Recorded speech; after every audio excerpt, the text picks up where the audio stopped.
you guys? Welcome back to my channel. I am Mikael, and today is another video for you guys, and I'm gonna do another story time. I'm gonna do a story time. So the story time, don't look at my nails, okay? Don't look at them.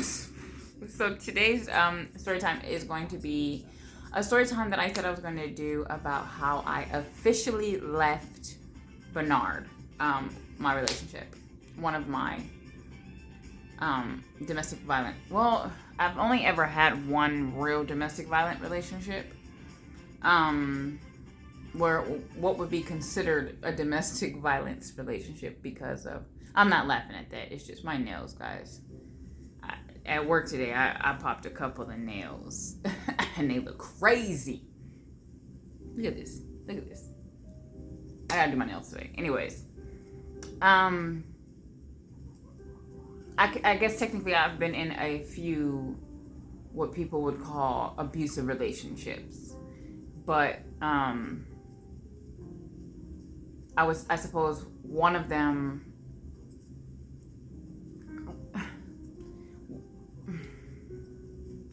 I've been in a few relationships that would be considered abusive, but one is more like verbally, one is more mental, and the other one was physical.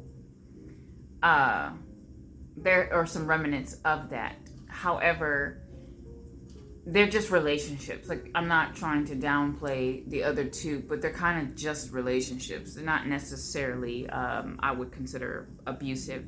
It's just, one, we were super fucking young. We weren't even supposed to be in a relationship in the first place.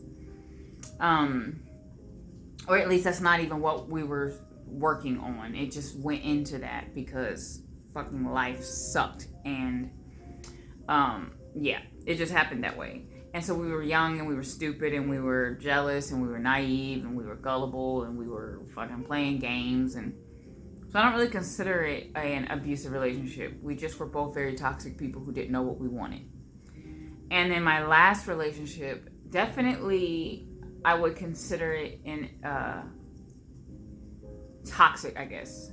I don't know if I would consider it abusive because we were both extremely toxic. And I'm not saying that just because I was toxic too, that means that the other person is any less abusive. I just more mean it was toxic. Like, I wouldn't say that he was abusive. Although he played a lot of mental mind games. That would definitely be considered mental abuse on a large scale. I don't know if it would be considered domestic violence, is what I'm trying to say. So this is the one and only domestic violent relationship I've ever been in. The one with Bernard. And as you can see with most of the story times, it wasn't that way at all. Definitely chaotic, definitely wild, definitely doing some dumbass shit, definitely struggle love, definitely thug love, hood love, baby mama. It's giving that, but it wasn't really giving domestic violence, right? So I'm not saying I kept going back to him because there was no domestic violence. It just wasn't any at first.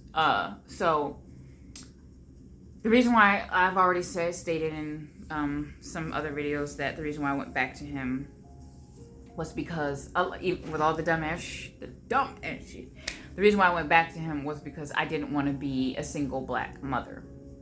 I didn't want to be a single mother, period, obviously, but I'm black, so it's kind of hard not to look at the aspect of being black as a part of the not wanting to be a single mother, because you're obviously going to get treated differently right off the bat. You're going to obviously be treated differently for being black, and then you're obviously going to be treated differently for being a single mother. You put those together, it's a recipe for fucking disaster, and I didn't want to deal with that. So I would constantly go back to him, even though I knew I didn't want to be with him. There was no convincing me that I wanted to be with him. I was strictly doing it because I felt like our child deserved, a stable family, a stable home. And I know it probably sounds like, what stability are you getting out of that kind of relationship? Well, I mean, we were getting towards it in a hood way, if that makes sense. Like, So at the time that this story time takes place, we had officially got our own apartments. You know what I mean? So we weren't in trap houses no more. We didn't have no roommates anymore that weren't helping us pay bills and had us getting kicked out with freaking orange tags on the door when we got home because we ain't know the bills wasn't paid. At this point, we got our own apartment. So we both went in on this apartment to get it, but it was in my name. Yeah. So, this was like right around the end of the year. So I know it was around holidays, but it wasn't the holidays yet. It was probably like September. It was probably like August, September when we got this apartment, right? And we start building up for when our child gets here, or my son gets here. Buying stuff. Closet already had a ton of stuff in it. He was getting furniture, not necessarily bought furniture, more like booster furniture. And I definitely complained at the time. I know it's probably, most people probably wouldn't complain because you got something, you're getting it from somewhere, you have something. But at the time I did complain about it because I just wanted a normal life. And I know everything is not always going to look like what someone else's life looks like. So it's not that I was comparing my life to other people's life, because I know when I say a normal life, I can't stand when I don't want to say I can't stand it. It sometimes gets on my nerve when I say something like normal, like I want that to be normal. I'm not necessarily saying that I want it to look like somebody else's, or somebody else's something. So when I say normal, I don't necessarily mean white picket fence, just like everybody else normal.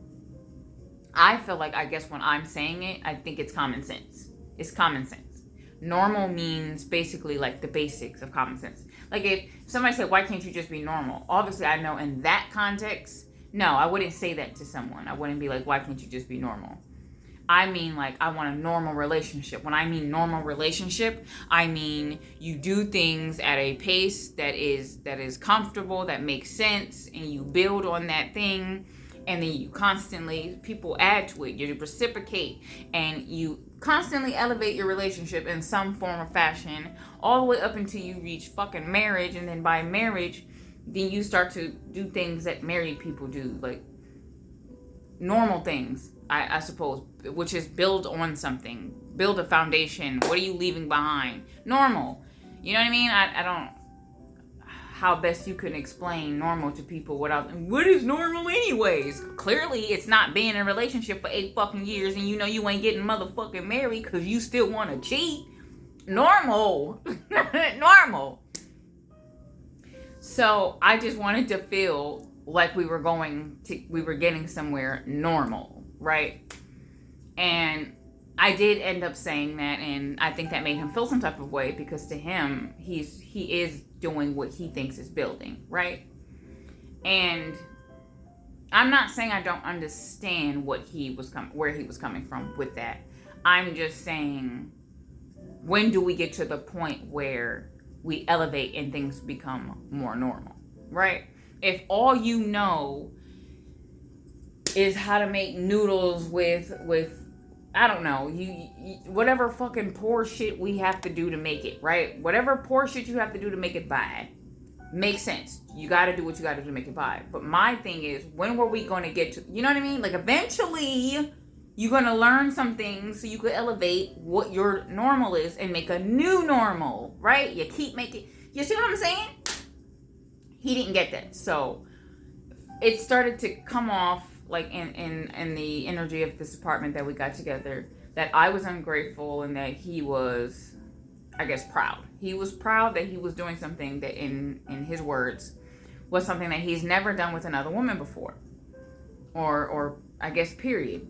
And my thing was that I had already lived with a guy, my high school sweetheart, my first love. We lived together, so I had already been there, done that. And it's not to shoo away, what he hadn't. Basically, I think it was coming off to him that I didn't give a fuck that he was excited about this experience that we were having together, because I had already had it. And it's not, I've never had it like that. So, like, what I was trying to explain to him was, I never had it like that. You know, when I moved in with my first love, that was already his place. He had already had that. We didn't move in there together. We didn't sign papers together. So it wasn't that. But I don't think he could get that out of his head, basically. I don't think it mattered. I think to him, that's what it looked like. I wasn't happy for our thing, our first thing together. Of course I was. I would have put my name on something if I wasn't excited about it. That's crazy. But like I said, I'm an impatient person, right? But I have so much more patience than I used to when I was younger. So when I was younger, in my mind, yes, we did this thing. We've got this nice apartment together. But that wasn't the issue. I think my issue was how it was looking on the inside. You're getting furniture off the street. Or you're getting boosters to get furniture off the streets. We don't know if it's got bed bugs. And the apartment, it slowly started trickling in like roaches. So like when you first tour the place, you don't see the roaches. You might see a dead roach or two, but you don't see the roaches. So the roaches started to trickle in. Mind you, he got this furniture set from wherever he got it from, or he got somebody to help him get it. It was like a furniture. It was just furniture, not a furniture set, but furniture that he made look like a furniture set. So a makeshift TV stand, because I think it was one of those like hallway type tables, but makeshift TV stand. We had this suede brown couch, which is funny because it looks like the couch I have right now, but the couch I have right now is green. But it was like brown. It was like a dark brown. This kind of like, my thing is, it's not that it wasn't cute. It was that it was off the street. I don't know how to explain what I'm trying to say. We're in the hood, man. So these things probably got bugs in them. The couch being dark when we're seeing roaches trickle in, which roaches are typically brown. We're not going to know if we're just sitting on the couch with roaches. I was complaining. Let me just say that. I was complaining. He was unhappy that I was complaining. But I wasn't like complaining to the point of like anger. It was just like, I thought we were going to go into a furniture store, IKEA or some shit, and go furniture shopping. That's what I wanted. I wanted that feeling. Not, I come home and there's random furniture in the front room and he's like, nice, right? And then he leaves and now I gotta clean all this fucking random furniture you just got off the fucking street with bleach by myself. Woo! Exciting. And mind you, that's it. There was no dining tables. There was no couch. I mean, not couches. There was no dining set. There was no chairs. There was no bed. I was pregnant. So I'm still sleeping on the floor, but I gotta be excited about furniture off the street that possibly has bugs on them while I'm in the room on the rug with the roaches. Nah, I wasn't excited. I wasn't. And mind you, we never got any other we never got any other furniture. That was it. So, no lamps, no light bulbs. Like, I had to get the lamp, or I had to borrow a lamp from my family and a fucking light bulb. And we would have a light bulb in the bathroom. The bathroom light would be the light to the room. Never, at the time we lived here, did he ever get anything else. And I know you're probably thinking, why you ain't getting nothing else? Because I wanted to leave. I was leaving. Shit, I don't know. By the time I started working again to save up enough money to, I guess, where I would have decided to furnish the place, by that time, all this, what I'm about to say, took place and I left. So it wasn't ever going to come to that anyway. But, yeah, so he's doing his manly daddy duties and he's doing, what he did for our child, I would say, was amazing. The closet was full of stuff. Diapers, wipes, clothes. So I'm not going to say sarcastically about his daddy duties. Yeah. I think it's just at the time that things were so frustrating that it was hard for me to appreciate the things that were actually amazing of him.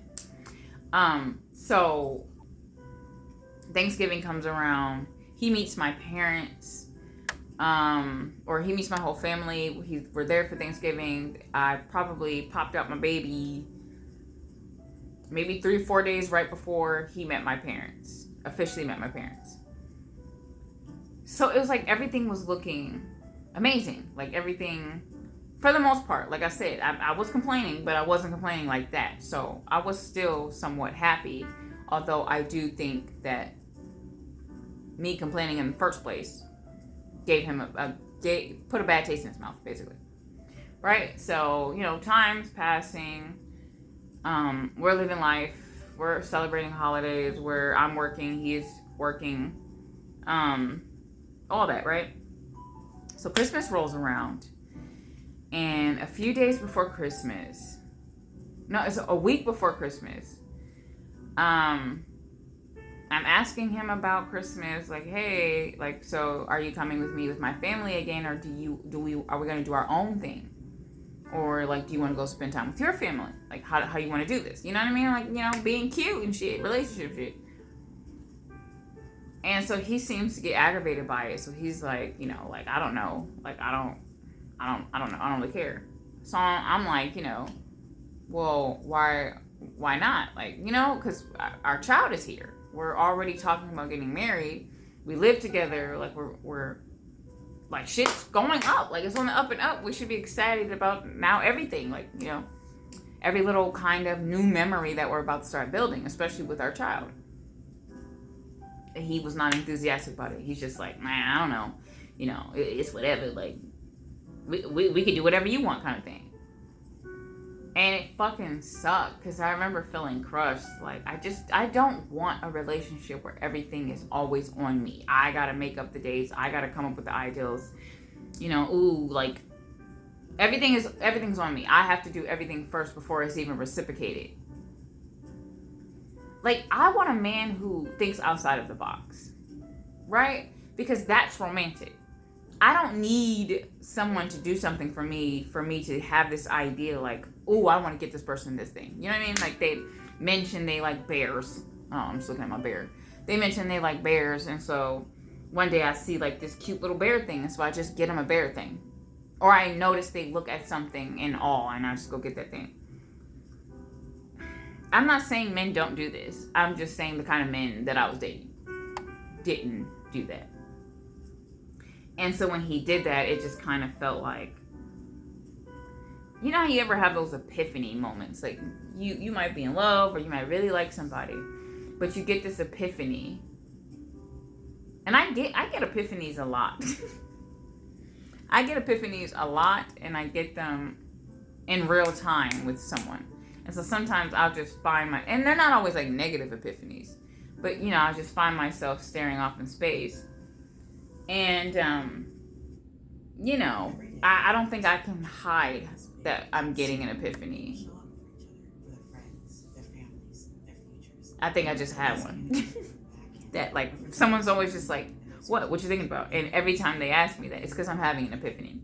Whether negative or positive, I guess it just depends on that situation. I mean, I guess it's everybody, too. I'm not saying that, like, I have some superpower. And I'm just like, that's so Raven. And everybody's like, what's she thinking? I just mean, I have them in real time a lot. Yeah. So I'm definitely one of those people where I know what I know almost sometimes quickly.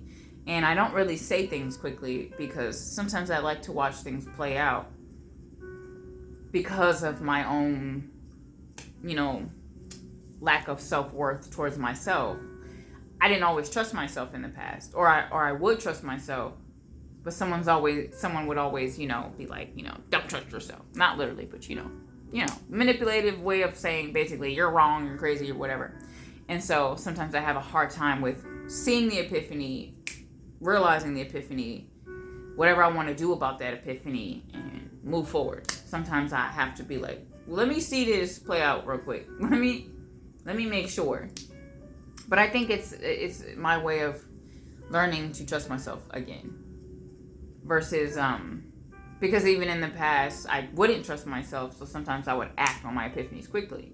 Like somebody would do something, I'm like, oh, you're moving funny. And I realize it, and then immediately I'm just like, oh yeah, I can't fuck with you, bye. And I don't really even give it a chance to say, or I don't even give it a chance to show me that I was wrong, right? So I think that's how I lost trust for myself, because I'm not giving myself a chance to see if I'm right or wrong. I'm either just like wrong, and then I'm like, oh, see, I knew it, or no, I'm either right and be like, oh, see, I knew it, or I'm wrong, and I'm just like, I don't know anything, like, I don't know. Whatever. The point is, I get these epiphanies. I get these epiphanies quickly. So when he was acting like that, it's just like I got this epiphany, and I was like, oh fuck. Do I want to deal with this for the rest of my life? Side relationship advice. Think about a moment where you're with someone and you're just like, do you want to deal with that for the rest of your life?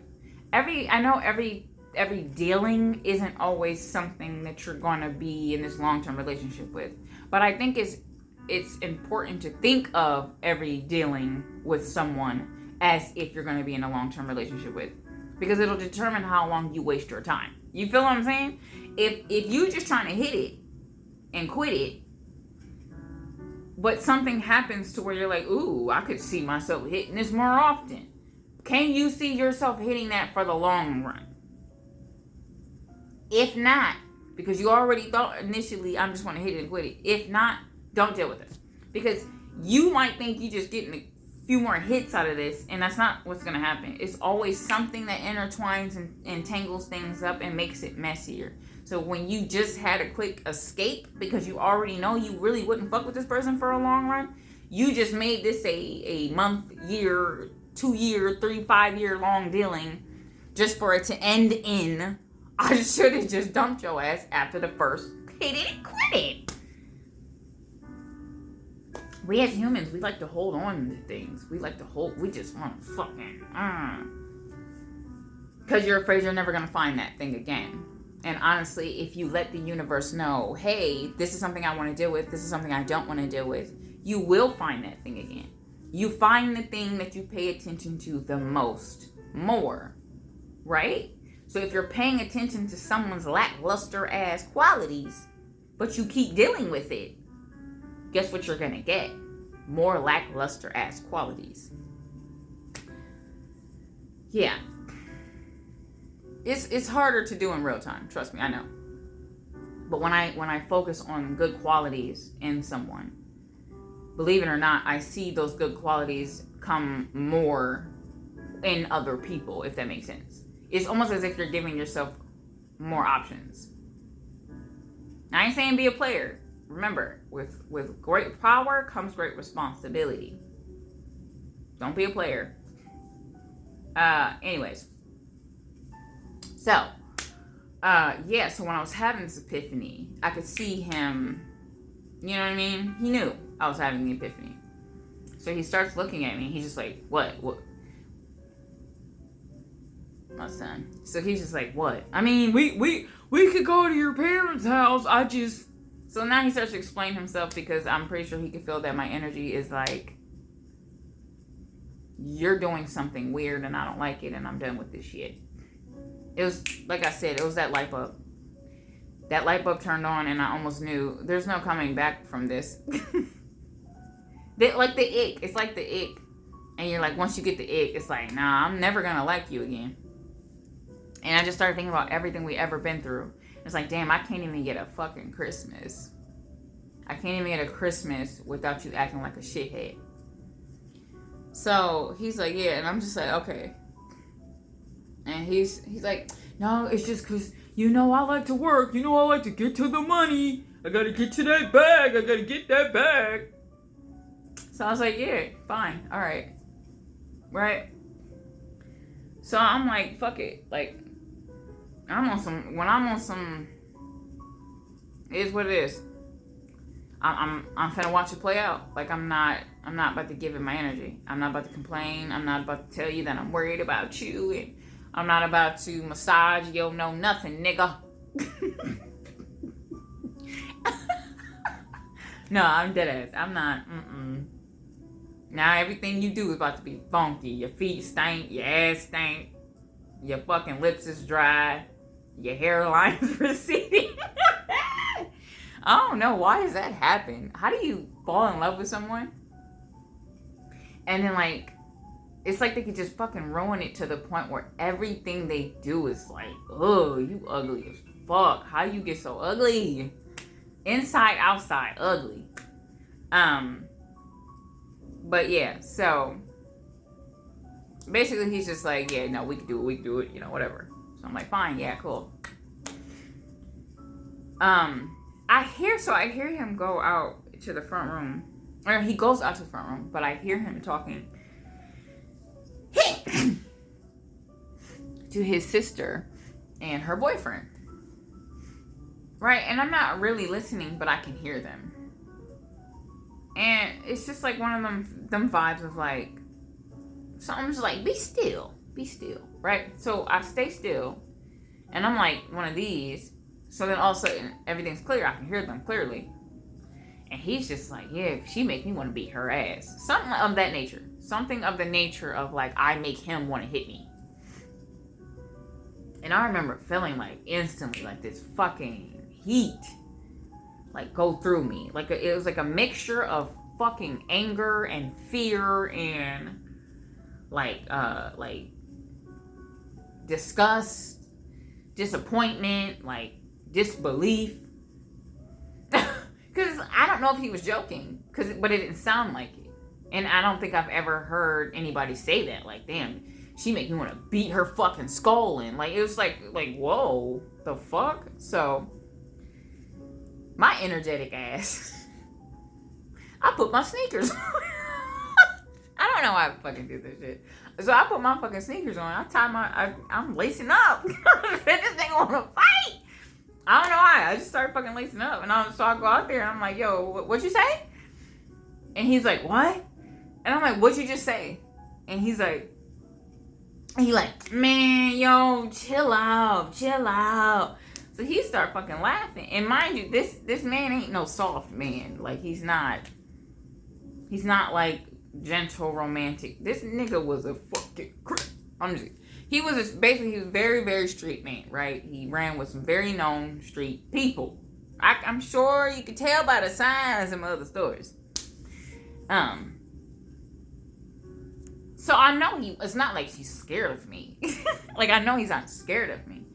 So he starts laughing and shit, and I know how that goes, but I'm just saying, I didn't know that's something he would do to women, right? So, in a way, I'm challenging him, but I'm not actually thinking that anything's gonna come out of it. But at the same time, I still want him to know I'm not fucking scared of you. Right? So I'm just like, just say what you said. Say what you said, say it again. I want to hear what you said. And he's like, man, ain't nobody trying to fight you. I'm just saying, you just getting on my nerves. And I'm like, okay, so I don't understand how getting on your nerves results into you starting to fucking, like, talk shit about me to people. Like, what kind of relationship does your man go tell, like, his buddies, his sister, and her little boyfriend, that you want to beat her ass? Like, what? No. So I'm like, yeah, that's fucking weird. Like, I don't like that. I don't like you doing that. And he just fucking, they just cackling. They're not like cackling, but they're like snickering. Like, what does she think she's gonna do?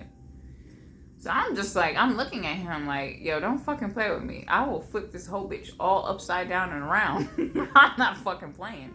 Like, okay, then we just gonna be doing some messy ass shit. Don't think that I'm about to be scared of you. Now, his sister was pregnant at the time. But he's like one of them type of dudes who'd be like, I'd get my sister to fight you. I will whoop her ass too. I don't give a fuck.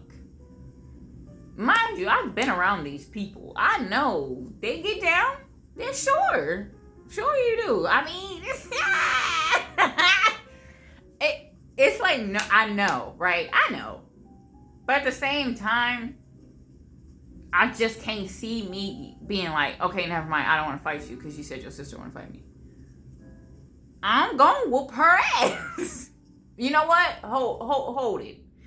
I'll get my ass whooped. I'm not backing down though. I'm not. Unfortunately, because sometimes I wish I just fucking would. But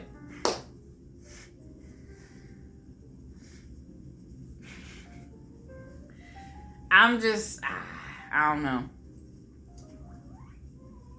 I got to look at me in the mirror. You feel me? I got to see me for as long as I'm alive. I don't need nobody to threaten. I don't need nobody to be like, you know, back in the day when your parents be like, you better whoop that ass or I'm gonna whoop your ass. I never needed you to tell me that. As a matter of fact, it was probably best if they said, if you whoop their ass, I'm gonna whoop your ass. Because then I'd be like, yeah, you're right. I'm gonna chill out. I'm gonna chill out. Nah, I ain't even gonna touch you. Cause I don't want my ass whooped. You good? Nah. You good? Stay over there. Cause otherwise, I'm fucking swinging. Anyways, yeah. So I'm like I'm just saying. And I don't know. Like I could have looked scared as fuck. I could have been in there like, you better not fucking talk about me. I could have been all that. I didn't feel like that. I felt like, nigga, for real? Okay. Try that shit if you want to. I'm not fucking playing. I ain't playing. Try that shit if you want to, nigga. So now I'm like, I don't know. I would fucking low key say fake gangster and shit. Walking outside because I needed to breathe. I don't know what I look like, but I felt like, yeah, okay, I need to go take a walk. I'm about to go walk this off. So I'll go take a walk and shit. And I'm probably talking to myself, fucking bum ass niggas in my motherfucking house, eating my motherfucking food.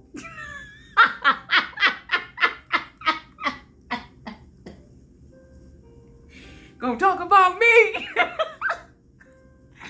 Oh man, I don't miss that shit at all. Anyway. So eventually after cussing the air out and walking, I come back, right? Nothing's ever really said about it. Like, you know, it was just awkward as hell. Quiet. So eventually time goes by. He goes to work and everybody leaves, blah, blah, blah. Time goes by. Christmas Eve comes. I don't remember what I did for Christmas Eve. Oh, no, yeah. So because he complained, I didn't believe he was going to do anything anyway. I didn't give a fuck. So I was done. I meant what I said. I said what I said. I meant what I said. I said what I meant. I was done. So I stayed the night over at my parents' house and was going to do Christmas that way. With them. I said, fuck him. With them and my son. So I stayed the night. So when Christmas rolls around, like late Christmas though, mind you, late fucking Christmas. It ain't even early. He eventually texts me and he's like, oh, we're about to pull up soon. So now I'm over here like, for what? And he like, what you mean for what? I thought we were doing Christmas together. And I'm like, okay. Because I'm not gonna act like I was gonna be like, oh no, you can't fucking come to my parents' house. I was low key excited because I'm like, oh yeah, you're like, you know, ooh, we're doing it. So I'm like, oh, okay. So he comes, he brings his sister. I was about to say his funky fucking family. He brings his sister and her boyfriend. And wine or some shit. Some bottles of wine. Some, like, barefoot or whatever. I'm not bougie. He brings some fucking barefoot or whatever. And, I'm annoyed because... Y'all gonna hear it. Y'all gonna hear why I'm annoyed. So he brings some barefoot. The cheap shit. The really, really cheap one. I don't remember if it's barefoot or if it's the other one. They both cheap. Right, so boom. I'm just excited that my man's there. I'm just excited that my child's father's there. We're spending Christmas together. Families intertwining, blending, all that bullshit. Don't mean nothing. Don't mean a damn thing. Anyway. So, him and my dad's talking, whatever. Like, it just feels like, in my head, because it isn't real. So in my head, I'm just over here, like, like this proud mom who's watching the kids eat her food.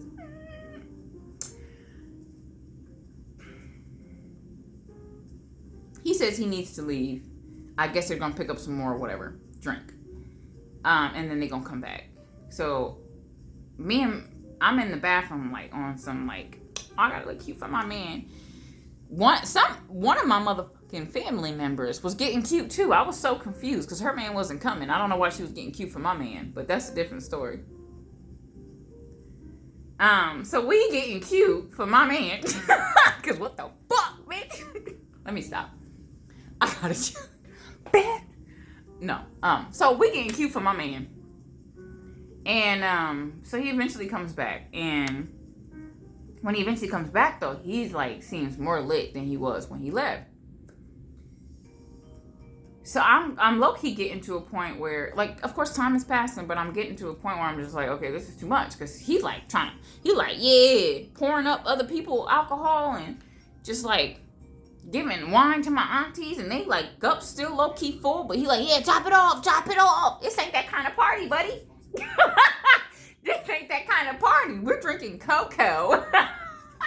We watching fucking Christmas movies and Home Alone. We playing Monopoly. Like, bro, we don't do that. We ain't like that. But he over here like, yeah. So we got this ghetto ass. Let me stop. It ain't like my family wasn't ghetto. It was just that the way that they treated holidays. The way that, like, my mom's side of the family, it wasn't ghetto. It wasn't giving that. Even if my dad's side of the family was considered more ghetto than my mom's side of the family, they still wasn't considered ghetto to me. I don't know. I mean, everybody want to be a hood nigga, but they wasn't really that hood. Or at least not by that time. I mean, they're all older, so it's not like they run in the streets. No offense to the people who are... and they still run in the streets. Get your shit together, but, do what you gotta do. But they weren't doing that shit no more. So, we playing board games and shit. Like, we ain't talking... Well, they are. My dad and he was talking about, like, hood shit. But, kind of just like what it's like to be in the streets, living that life. But at the same time, it's still not giving that in its entirety. You can have a conversation about things that you used to do in the past without now reenacting it. Like, it didn't all of a sudden become a hood party because you're talking about it. It's still a bunch of kids in this motherfucker eating Rice Krispie treats. My guy, right? But it started to get to that point where he just like, yeah, pull up. Pull up, yeah. And everybody side-eyeing me and shit. And I'm like... Because at that time, I didn't drink. So, I was already buzzing off the first cup he gave me. So, yeah, we start to wrap it up. Needed be. But I was, like, dreading it because I was in this energy of, like, I just didn't want to be with him anymore. I just knew then I was done. And I didn't want to go back home with him. I sure as fuck wasn't about to beg my parents to let me stay with them again. Because I knew that was going to go every which way but right. And, what was the other thing? There was something else. Yeah, I just didn't, I wasn't really feeling excited about going home, basically. So I started hugging people and shit, and it didn't help that I was a little tipsy. So I'm just, like, hugging people, like, it's about to be the end of the world, and, like, I'm about to go die and shit. Low-key, I'm, like, deadass, I low-key was feeling like that. I don't know why, though, because, like I said, we've never had... That's a lie. It's not that we've never had a domestic violence situation, but not to where this is. Like, I think he shoved me once when I was pregnant. He's held me down before when I was pregnant, and then, like I said, he used to try to fucking kidnap me from going to my parents' house. But it was never like, fighting. It was just more like Not that that's better, but yeah. So I'm doing a whole lot of laughing for this type of story, but I don't know. Coping mechanism, maybe. So we're having this conversation. We start talking because he was letting me know that when we leave, he still has to go to work, right? And so I was a little frustrated because I'm like, you already were gone. I already haven't seen you. What more do you need to do that we couldn't spend the rest of Christmas together? And he's like, well, I had to blah, blah, blah, blah, blah, blah, and I had to do this and I had to do that. So why his sister spills the beans and says that he was with his first baby mother. That's where he was. He wasn't working. That's why he needed to go work, because he wasn't working. And so now they start arguing because he's like, why would you tell her that? And you just trying to, oh, you a snitch. You a snitch. And so I'm like, oh, word. Wow. So imagine telling your I'm a new mama. Imagine telling me that you can't spend Christmas with me and our child because you got to work, because you got to make money. And how dare I stop you from the bag? I'm holding you back from your dreams. And you over here playing house. Got her gifts. I'm like, where my son gifts at? Because he ain't bring our child a gift. There was no gift in sight. He's like, it wasn't even I didn't even pay for that gift. So now it's like this argument started. I'm like, you know what, whatever. But when we get back, I'm done with you. I shouldn't have did that. I didn't know that back then. Because I didn't know, though. I didn't know it was ever going to come to that point to where I would even have to be like, and that's why they say, like, maybe just not tell men at all to their faces. I know it seems fucked up because I was reading this. Was it I don't think it was a read. I think it was a podcast. But they were saying, like, it is fucked up it seems fucked up to be like ghost men, I suppose. But in the grand scheme of things, do you want to find out if you with the guy who can't handle rejection? Or do you want to, I don't know. Or like, I don't know. I think it should be a phone call. Maybe not in person. Maybe not ghost them, but at least a phone call. So that way, if they start freaking out, you can hang up, dial some numbers. Hey, I just broke up with this motherfucker and he acting weird. Put some things in place. You got some time to put some things in place. Maybe, I don't know about that in-person shit though. I mean, it's not like I haven't said that I didn't want to talk to somebody in person after this. But,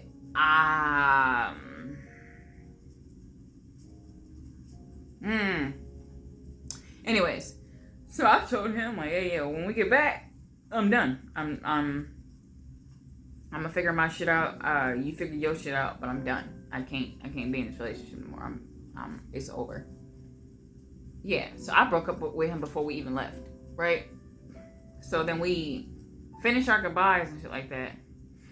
Everybody get in the car. Or we get in the car. I'm saying bye still. You know, we one of them black families that be saying bye for like 2 hours before you even actually leave. Oh yeah, so we're in the backseat of the car. So now his sister's driving. Her man's here. He's back here and I'm back here. So I'm behind the man and he's behind his sister. I'm behind her man and he's behind her sister. He's behind his sister. Fuck. Right. So we're not talking. We're not saying shit. I'm not saying shit. But he act like you could tell he's trying to act like he's about to have the time of his fucking life, bitch. Cause he's like, bam, bam, bam, yeah. Cause fuck these stupid ass bitches. I mean, song blazing. He just in the back seat like, yeah. Cause I'm single. Eh. I don't think, he wasn't twerking, but he's just like, yeah. Cause I'm out here now. I'm in the back seat like, my nonchalant game is so fucking strong. Sometimes it scares me. No, my nonchalant game's so strong that like it low key be scaring me. Cause I'm like, damn, do I give a fuck? I feel like sometimes I be so nonchalant that I wonder if I even actually care. Do I have a heart, or am I pretending? Anyways, that sounds weird saying it out loud like that, but when I get like that, I be thinking like, damn, like, do I care? Because if I could just, you ever be like so fucking mad that when your nonchalant kicks in, if you are that type of person, when your nonchalant kicks in, it feels like I could never care again. And I might actually like this. Like if I could just stay here, I'd be rich as fuck. Because I would not give a fuck about nothing or nobody. Fuck all y'all. But to me that's scary because I feel like I don't know, I like being a loving, sweet, person. I'm telling you, I got one more fucking heartbreak in me. I got one more fucking heartbreak in me before I start walking past motherfuckers like I don't see them. Anyways, scary place. But yeah, so my nonchalance start kicking in. I'm fucking cold, bro. I'm cold. I couldn't care. I couldn't care anything about what he was saying. Like in my mind, I'm just like, yo, don't you cheat already? What you excited for? You about to do what you already do. Woo! So fun, bitch. I'm just like, yeah, sounds like a good time to me. You know what would be more exciting? Is when I get to do what I want to do, because I don't get to do that. Now that would be fun, right? So I'm demon time is in my head right now. I'm just like fuck, because I know what's gonna happen when I get. I don't know how to explain it. When I get there, everybody feel it, right? So I'm just like, yeah, chill out. Just get to this house. This man like, yeah, fuck these stupid ass bitch, ass hoes, ass bitch, bitches. So he's like, this is where he fucked up. Let me say this, because I'm not about to say I fucked up. This is where he fucked up. So he like, bitches, fuck these stupid ass bitches. He leans over to me. Mind you, we have a child. So his car seat is in between us. He leans over on this car seat and just like, yeah, fuck these bitches. Because that's where people be getting me fucked up at. You don't like the fact that you can't get to me. So now you got to start doing one of these. You got to bop. I'm so sorry that your life sucks so fucking much that your funky fucking words couldn't fucking harm me. Because you probably said worse shit. Let's be honest. Most of the people that be saying some foul fucking shit to me, that be expecting me to go wild because he said something riveting, are people who said worse things. You can't build a nigga up to break a nigga down. Build him up, break him down. Build him up, break him down. Then they finally build themselves up and you think you finna break them down again? You can't. You've already taught me how to navigate this shit. You feel what I'm saying? It's like in the beginning of my time, and I'm about to say it again. I used to hate when people call me a bitch, right? So people will call me a bitch because I hated it so much. But then when I got to the point in my life where I didn't give a fuck, and it's not that I want people calling me a bitch. It's not like I'll let people call me a bitch. If somebody call me a bitch, I'll say, don't call me a bitch. Right? But if they were just like, oh, you don't like being called a bitch? Bitch. I'm probably halfway fucking down the street. I don't have to cuss you out. I don't have to get mad. I just move. I don't like you. Now I know I don't like you. That's it. I don't gotta do nothing. So you could just be like, fuck you, bitch. I'm down the street, honey. You're never gonna see my face again. This is it, honey. Fuck up. That's it. You don't want to correct it? Cool. Bye. I'm not about to cry. I'm not about to scream. Not that I haven't. Sometimes it happens. That's what I say. Sometimes it takes the longest motherfucker. But like I said, back in the day, he wasn't him. He was not him. He was not that nigga. So I'm just like, yeah.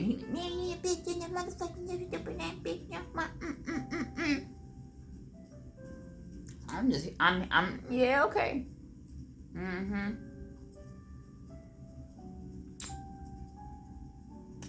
So what I do, I start singing the song too. I don't like when people play with my energy, man. I don't. So I'm just, let's say it was like, because it was one of them Chris Brown's, what is it? Was it No Bullshit? No. It was the Deuces. This has happened to me before with that actual song, the Deuces Chris Brown song. That's a different story. It didn't really get domestic violence-y, like, well, it did, but not quite. It didn't get like this, but it did get wild. Anyways, so let's just say it was that song, Deuces. So if he was just like, Deuces, damn, what the fuck is the lyrics to that song? Deuces. Anyways, let's just say he was singing the lyrics to that song. Bop, bop, bop. So then I'll start singing it. Whatever the lyrics are. Bop, bop, bop, bop, bop. So now he over here like,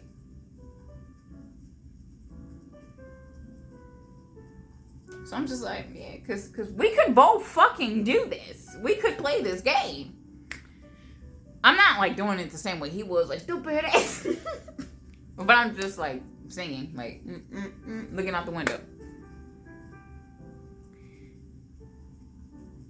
So then he goes, I don't know why I'm laughing. Don't mind me laughing. I don't think it's funny, but then he goes, cause I don't know what I'm gonna do. Cry right now.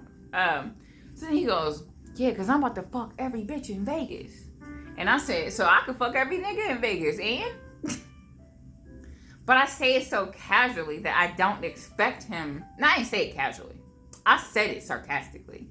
But I'm not saying it with emotion. I'm not saying it like, and I can fuck every man in Vegas. Fuck you. I'm not saying it like that. I said it literally like, and I can fuck every nigga in Vegas, eh? The fuck? What you talking about? Yeah, so he immediately gets mad. Well, not mad, he gets angry, right? So he starts swinging at me over the car seat. No, he goes like, oh, word? And then he starts swinging at me over the car seat. So now we're both swinging at each other. So once he starts swinging at me, I instantly start swinging back. We start swinging at each other. Boom, boom, boom, boom, boom. You get what I'm saying, right? So we swinging. But then I'm like, so as I'm swinging, I don't know if I'm connecting. I don't think I gave a fuck. I'm just defending myself. But once he starts to like pull my hair, I have this like I snap out of the fucking vicious anger that I'm in. And I realize that we're over the car seat of my child. So I'm taking, I don't know how I'd be doing this. I'd be going through wild shit and then somehow I still act like I act like the wild shit isn't happening. Like I come out of the wild shit. So I'm like unbuckling his car seat as my hair is being fucking ransacked. And I'm like yelling to the boyfriend in front of me to grab the car seat. I unbuckle it and I'm giving him the car seat. And this nigga's scared. So he's looking at me like, and so now he's screaming at him, don't you touch the fucking car seat. And this nigga looks scared. Like, hello, save a baby. Like, what the fuck? So I yell at him, and I'm like, don't, like, I think I call him a pussy or something. Like, stop being a fucking pussy. I don't think I say it like that. But I'm just like, bro, like, the fuck? This is getting real serious. But so his sister grabs my child. She tries. But he yanks the car seat back. So he's starting to be on some, if you leave me, I'm killing all of us type shit. Mind you, we're parked. We're parked in a damn, at a gas station. Yeah. Mind you, we're parked at a gas station, but he's acting like, you know, if you leave me, I'm killing everybody. And so now I'm like, and I'm not like crying or I'm not screaming or anything because I'm in this, I just have this like fucking instinctive ass, like, I guess you could say the first time I ever had, like, what do they call it? Like, mama bear moments. Like, I feel like it's one of the first time I ever had a mama bear moment. Because I'm like, there's no way in hell I'm about to let something fucking bad happen to my child.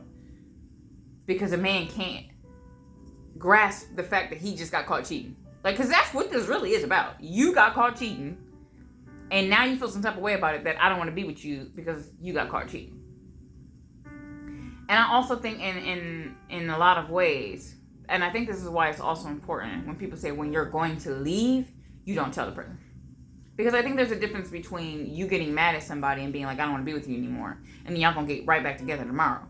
Or right back together in a week. Or even a month. Like, you know the difference between when this is one of those situations where you just kind of want them to run after you. And be like, oh my God, baby. I'm so sorry. And a situation where you want them to never fucking see you again. Like, please. I don't even want to see you. Like, the breakups where you want the man to run after you versus the breakups when you pray to God he don't. You pray to God he don't even turn around. Like, don't even look at me. It's different. It's so different. You know when it's done. You know when it's done. We knew when I said, oh, you got some fucking nerve making me feel bad that I want to have my family together on Christmas. Because I'm huge on fucking holidays, Christmas. Like, I don't necessarily celebrate the holidays because of the, history behind them. But, like, the festivities of it. The festivities, like that feeling of it. That my favorite season, Christmas, autumn winter, autumn. It's just like one of them things, like, you can't take this from me. And I felt like he wanted to ruin, and he had the fucking nerve to say, because that's when we were arguing, or when I was breaking up with him, he had the nerve to say, well, I don't even want to be here anyway because it's boring. Like, y'all just playing board games and shit. And it hurt, because what do you do on Christmas, nigga? Huh? You want to see some motherfucker stripping? You want a fucking stripper pole? Like, I can't marry somebody who doesn't even want to, it's not that I can't marry somebody who doesn't want to celebrate holidays. I don't want to marry somebody who thinks that family gathering of any kind, that maybe we make our own traditions, but you think it's boring because what? Bitches ain't twerking? Like, we supposed to be clapping cheeks? You supposed to be watching fucking rap videos with hoes getting their back blown out? Like, what? Like, what else are you supposed to do? And I'm not saying, like, it's supposed to be boring, because it wasn't boring to the rest of us. I think it was just boring to him and his family, because y'all just sitting there drinking. You're not doing nothing? Ugh. Well, I mean, he was, but I felt like, honestly, I felt like he felt guilty for lying and being with a whole nother fucking family. And then also, there was this weird dynamic between him and his sister, to where it was almost as if anytime he would even be slightly happy about something that was happening, like my parents gave him a gift and he was excited about it. But then as soon as he looks at his sister, it's almost as if he was not allowed to be excited about having something other than a fucking thug-ass Christmas. I don't know. Because I don't assume that she didn't do Christmassy stuff. Not that I've seen, but it was just giving, like, he's not supposed to do non-hood shit. He's supposed to be a hood guy. And that's pretty much was most of our relationship. Anytime he would do anything romantic, they would drag him back down. That's why I said the motherfucking cousins. If we didn't meet those cousins, I don't think our relationship would have went that way. If he didn't meet them, I don't think it would have went that way. But everything happens for a reason. I'm glad it did. Not to say that I didn't want him to have a happy ending. It's just, that's what she said. It's just that, I don't know. I think it's sad when I think about it. But that's not my choice to make. I didn't make those choices for him. He made those choices. So it's hard for me to say that I wish we would have went a different way. I don't, because here I am, and with all of the things that I've had to learn from that situation and situations afterwards, made me who I am today. I don't know who I would be today if I didn't go through certain things. I don't know if I would have liked that person. And I would hate to have to find out I wouldn't like that person just so somebody else could have a better chance or a second chance. I just, I mean, he could never not have a second chance, right? Like, you know, I hope he makes better decisions now, but it is what it is for back then. Yeah, it just seemed like he couldn't be genuinely happy without his family, his mother or his sister or cousins dragging him back down, because he's supposed to be a thug. So yeah, I think a part of it, honestly, I think that whole fight was a huge buildup of these two worlds colliding. And the crazy thing is, it's like a makeshift worlds colliding. Because like I said, I was sheltered, but I wasn't sheltered in like this warm, cozy way. It was more like controlled. It was more like you couldn't do shit. You couldn't have no life. Mind you, we're still in the hood. You know, we still seeing crackheads and drug dealers, and we still got to duck when you hear gunshots or shit. I know I did. I mean, even after I left my parents, I still had to deal with living in the hood. I still had to deal with, you know, drug dealers and fucking living down the street from fucking houses full of rapists, and I don't think I even told that story time yet of when I used to live down the street from a fucking house. It was like an apartment building, but it was a bunch of registered sex offenders. Yeah, I have a story time about that. That shit was fucking wild. I mean, I dealt with shit. Before I met him. But it seemed like he needed to create a narrative that I was this good girl, that he was helping escape like her shitty life. And I was so naive, and he had to teach me the streets. Bro, what? Bro, what? Right, like, I mean, I've finessed some things, and he didn't teach me how to finesse. I had to teach me how to finesse a nigga. Yeah. Shit, I had to finesse him a few times. Anyways, not out of money, but... Stop! Anyways, yeah, so... we're fighting and shit like that. Eventually, oh no, so he does this thing where it almost feels like he's suffocating me, but I don't know if he's necessarily trying to suffocate me, but his hand's over my mouth. And I think it was because I was screaming. Yeah. So he puts his hand over my mouth, and I bite his finger. So yeah, I put like this huge gash on his finger, and then like there's fucking blood all over my sweater. And so when I finally get out of his grasp, I go around the other side, and it's fucked up because, well, it's not fucked up. I don't know. But when I got out of his grasp, the first thing I wanted to do was fucking book it. I just wanted to book it. Naturally. But my child was still in the car seat, and I just did not feel right leaving him with them. So I stayed there. I couldn't pretend that I was scared, so I just channeled my nonchalant, if that makes sense. I went into nonchalant because I knew saying nothing was better than me using my smart ass mouth. So yeah, I just went nonchalant. And so like he's like cussing and shit, and him and his sister's now arguing because of course she's angry that he's doing this shit. I don't want to say of course. I mean, I think it's of course. But I know, like, they're in this hood shit, so, you know, sometimes women don't give a fuck when a man is trying to beat on another woman. But at the same time, like, my baby was 1 month old. There's a 1 month old baby in here. And she's pregnant, so, yeah, it's kind of giving, like, we're in, like, fucking survival mama mode and shit.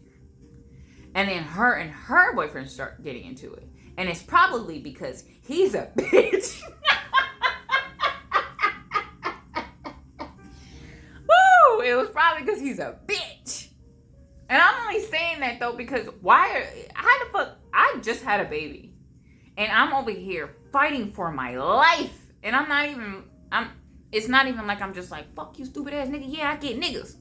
It's like me, that when I realized that that he's doing this and our child is right there, I'm doing everything I could to be over. So that's why I'm doing in the back seat. That's how he gets my fucking mouth shut. Because I'm doing everything I could to be over the car seat.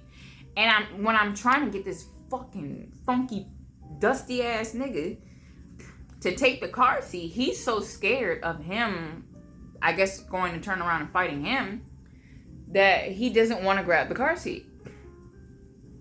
So now this is this big ass argument because yo dumbass give a fuck about some pussy so much that you don't even care that there's a baby there. And you so damn scared, you ain't got no balls, that you can't even protect your own child in the womb or your essentially nephew. Because you a bitch, right? So now everyone's arguing. But she can't help me no more because now she's arguing with her man. And of course, guess who had some fucking things to say then, right? Right. That he was real strong then. And of course, I'm not going to pull her anymore into it because she's pregnant. So, and I didn't actually know until way later on that they actually ended up fighting. These two bitches. I'm sorry, they both bitches. Yeah. It was no way I could look at him as anything other than a bitch after that. And I don't like using that word, but I've definitely called him it after that. Not to say that that's okay. It's just, you a bitch. So yeah, now everybody arguing and fighting and shit. And we get to a point where, so now he's getting paranoid because he thinks that cops are coming because it's loud and, chaotic. So now he's getting all paranoid and shit. So he's trying to get us to sit at this damn bus stop to act like, I know he was just drunk. Cause like, what are you doing? You think if a cop see us at a bus stop, 12 o'clock at night, they're not gonna like look anyway? I don't know. So now we at the bus stop while he's acting as if he's running from the law. I'm only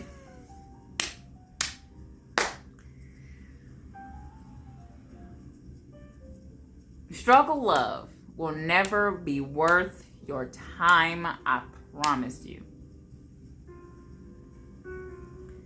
Because there was red flags. And I'm not saying that there was red flags.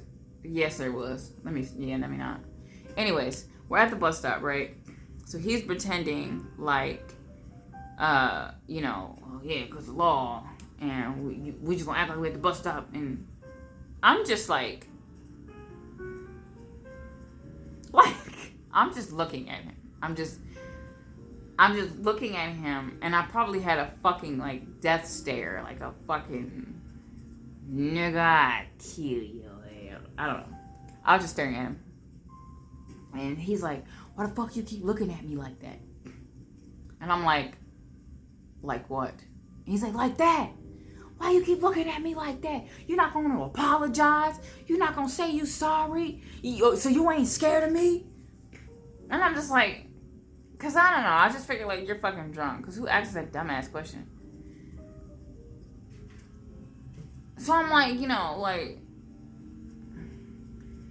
and he keeps, I should, cause I'm like on the curb, right? And like so the street's behind me, like bus stop, curb, street. He's like, I should just push you into fucking traffic. I said, so do it, right? Save me the fucking time to have to do. No, I didn't say all that. No, I thought about it. I really did. I was so fucking angry that I was tempted to just walk backwards. So I'm looking at him and I'm thinking this thought. And I'm like thinking to myself, like, if I just walk backwards and get smacked by a car, I bet you his head's like, oh my god, no, baby, I was just saying that. So I'm like thinking about that, like, what if I just take a step back? My thoughts was getting real fucking dark. I'm not gonna lie. And so I think a smirk crossed my face. I think a smirk crossed my face. I'm only saying think because I couldn't see me. But I'm assuming a smirk crossed my face because I was thinking that, like, what if I just step back and his dumb ass start crying and shit? And so he's like, you think this is funny? And so when I realized that I was smirking, I stopped smirking. And he's like, you think this is funny? And I'm like, well, I'm not like anything. I'm just still staring at him. I never said any fucking thing. I just keep staring at him with a straight face till I smirked and my face went back straight. And he's like, why the fuck won't you say anything? Right? So when he says this, he gets up and he fucking takes me by the neck and just holds me there. And I'm like up there.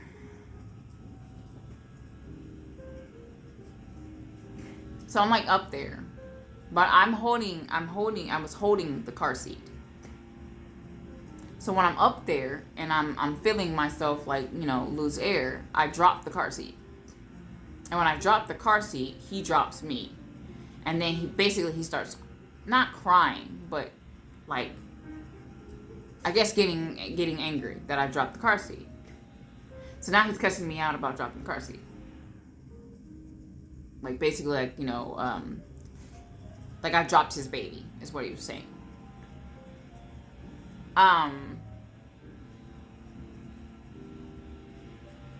Yeah, there was so much anger and resentment because I don't know. I guess you could say I was confused. Like I said, I grew up with a lot of domestic violence, so there was like a lot going through my head of like, how do you get here? How does somebody get here? How does a person get to a point where they claim that they're in love with someone and then all of a sudden they can just be smacking them the fuck around and making every little thing about their hurt, their pain? Like, how do you choke somebody and as this person's fucking dying, be like, oh, you dropped my baby? Like where do you get there? How do you get there? My mind was just like on this like I was rapidly thinking like, how does someone get here? But at the same time, feeling like I don't give a fuck how they get here. Like, people like this deserve to die. I don't know. I feel like I was going to a really dark place. So eventually he calls somebody, they pick us up, and we make it back to the apartment, and he's still, and this is how I knew he was drunk, because he's still, maybe someone could be looking for us, but it was fucking like 2 o'clock in the morning at this point. I don't think anybody was calling we was in the hood. Ain't nobody calling the cops. Wasn't nobody calling the cops. Or at least that's what I thought. So to me, he just looked stupid. And I think maybe a part of it is also because I think he's a bitch. So he just looked weak. He just looked weak to me. So like, we're just like, not weird. He's just like ducking behind cars. And I'm over here like, you fucking dumbass, ugly ass nigga. And yeah, so it happens like that. We finally make it to the apartment. And then he's just like, oh, you're going to call the cops on me, aren't you? And all this shit. I'm still not saying anything to him. And mind you, the person that he got to pick him up was a chick. A chick, not that I would say we had an issue with, but I still didn't like her because her energy gave, I would fuck your man if I could. But I'm fucking his cousin, so I ain't. Yeah. But I'm just sitting there, like, I'm not saying anything. And he's just talking shit to her. Yeah, because she this and she that. And she's like, basically trying to, like, get her in between our relationship drama. And I think he thought I was going to be like, well, no, it's because he said. I don't give a fuck, bitch. I just want you to leave. So I'm waiting until he leaves. That's all I gave a fuck about. I was like, okay, if I just need him to leave and I'm fucking out of here. Like, I'm running. So I'm just trying to I'm trying to wait it out till he leaves. And you could tell she's just kind of like, okay, but if the cops are coming, like, we need to go. And I'm like, I'm not saying nothing, but I'm just thinking in my head, yeah, get the fuck out. So eventually he leaves. And I breathe. And I'm going to call not the cops, but I'm going to call my parents. And as I'm calling my parents, this big fucking bang, like huge loud bang just goes. Like, just all I hear was just like this big boom fucking sound, right? And I turn around to look at the boom, and right above my son's head, so like, let's say this is the car seat, this is his head, right? Right above his head is a big ass fucking hole. So he's in the car seat, and right above that car seat is a big fucking gigantic hole, right? And my mouth is open. I'm like, what the fuck is that? So I run over there, and I grab his car seat, and I pull him, and I'm looking through it. And mind you, he slept through all of this. Thank God. He slept through all of this. So I'm looking, and I'm like panicking. I'm probably like screaming and crying, honestly. But I'm not gonna go, not about to put my head in there because, yeah, I won't be laughing. So I'm like screaming, crying and shit. And I look through the hole, and it's a big fucking rock. It looked like a big ass rock or something like that. I hurry up and I go to the bathroom because I wasn't 100% sure what it was. I don't even know. I think a part of me even thought it was a fucking bullet, to be quite honest. The bang was loud. It wasn't bullet loud, but I think I was so out of it that I was like, just in case. So I run me and him into the bathroom. I call 911. I give them the rundown, and they're like, we're gonna send somebody out. Then that's when I call my parents. I walk back out of the bathroom by myself. I look through the window and all that. And I call my parents. As I'm calling my parents, I get a text message that said, such and such threw a rock through the window. And apparently that was his sister's boyfriend. Because of, I guess, whatever the fuck his sister's boyfriend threw a rock through our apartment window. I guess that was his way of getting back at him. The bitch. Just bitches. But yeah, because he messed up his girl's car. He threw a rock. Insane, these niggas. But so when I found out that it was a rock, I called the cops back. I let them know that it was a rock. It was not a gunshot. And then they basically was like, oh, that's not as serious. I was so mad. But, so I called my parents and I asked them, like, can they come pick me and my son up? My father asks me the rundown. And I'm frustrated because I'm like, who gives a fuck, right? Who cares about the rundown? Because he was just here. Like, we were just in this fight. Like, essentially, I'm saying, like, he just beat my ass. Like, I don't want to tell the full story right now. I just want to get out of here. So he's like, I got to ask your mother. He asks her, and she says that I'm not leaving him. So they're not coming to get me. Yeah.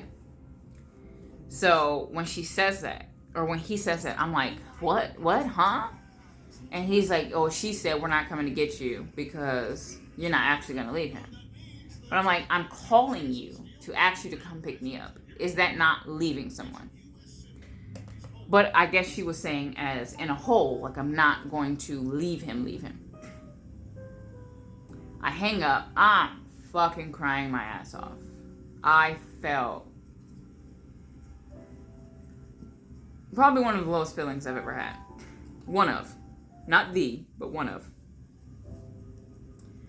I felt completely alone. Because here I am in this apartment, vulnerable as hell, with a newborn baby who almost just got his face smashed in by a fucking rock. And all people care about is whether or not I'm going to leave my relationship. Yeah. So, I know I did a lot of laughing. I guess it's just, by now I would hope people know that that's how people are sometimes. You laugh at things that are very fucking touchy, that you don't really want to talk about, but you think it's important to talk about. And everybody's story is different, right? So, obviously, I know that sometimes when I tell my stories, they're not exactly always going to fit people's lives. And certain people are going to be like, I would never deal with that. And certain people may have dealt with things that I would say that I would never deal with. But I think the point is that we should all be more understanding that we're all going through something. Whether the level is different than the other person's or not doesn't make it any different for that person. This could be the worst thing that ever happened to me because maybe I never dealt with anything worse. Somebody may have just gotten a tap on their cheek and they're losing their fucking minds, and good for them. Why should they have to deal with anything worse than that to know that that is fucking terrible? No one should be slapping you in the face.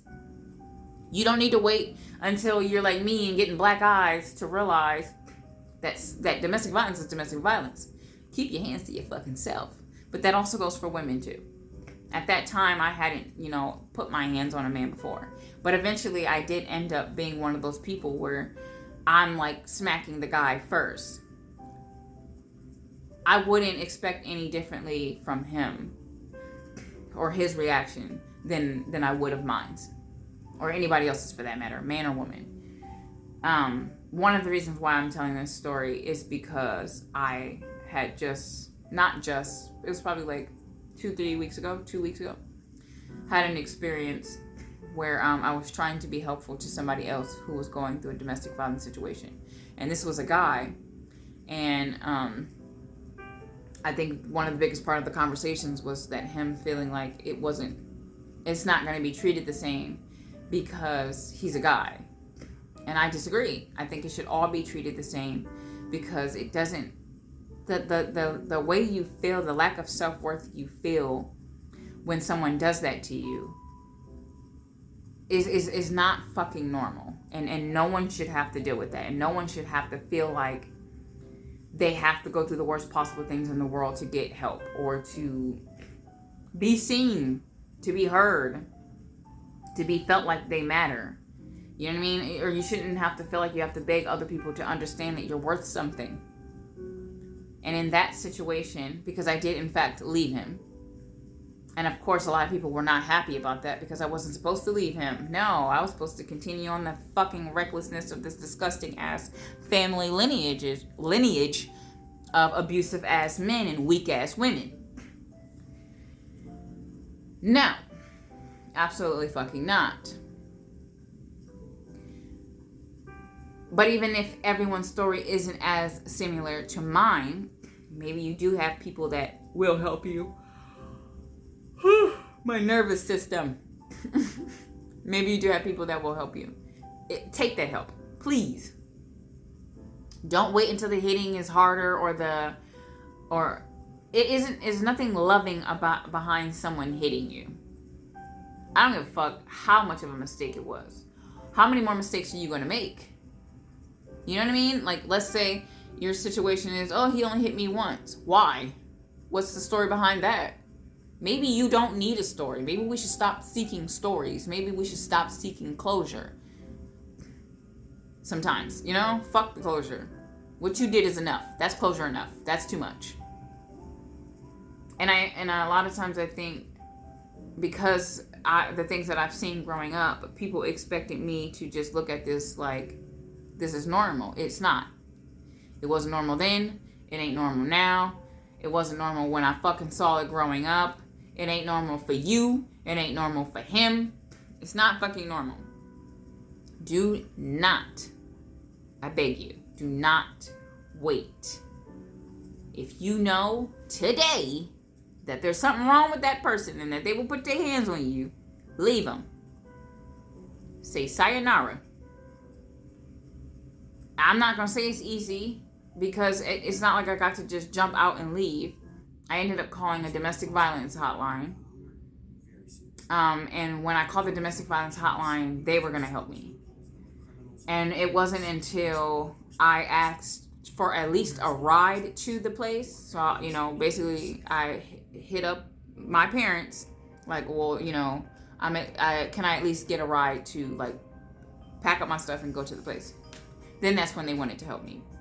And their words were that they could see that I actually was going to leave him.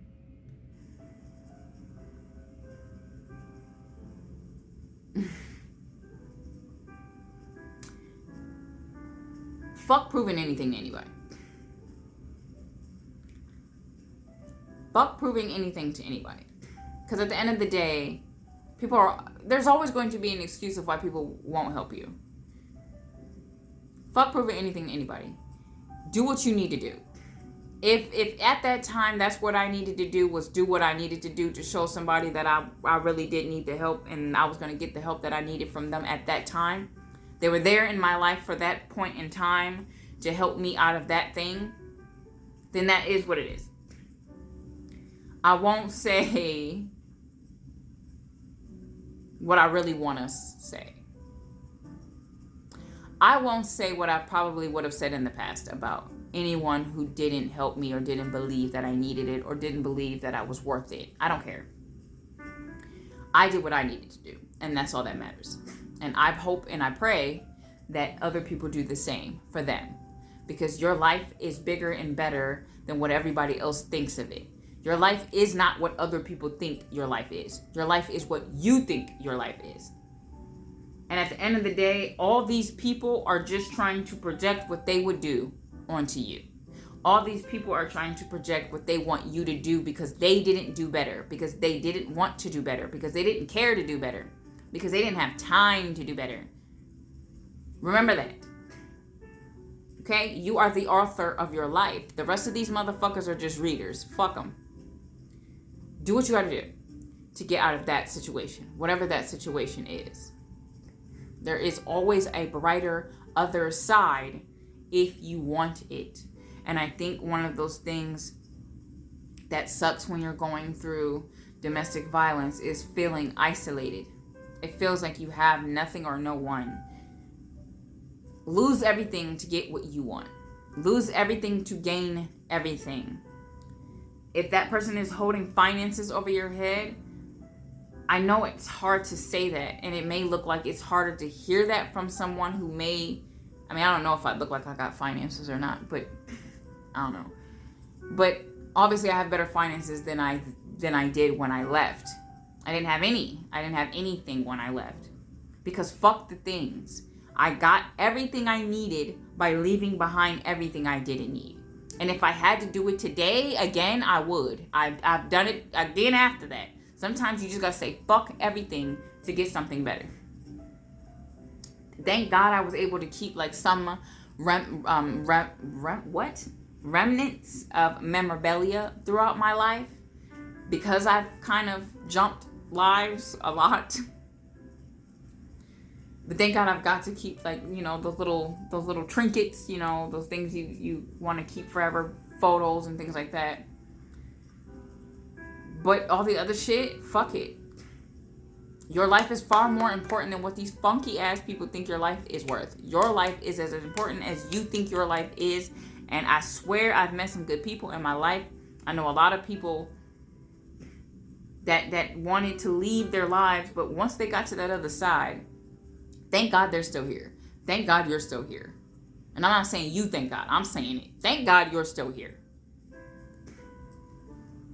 So, I'm not laughing because I think domestic violence is funny.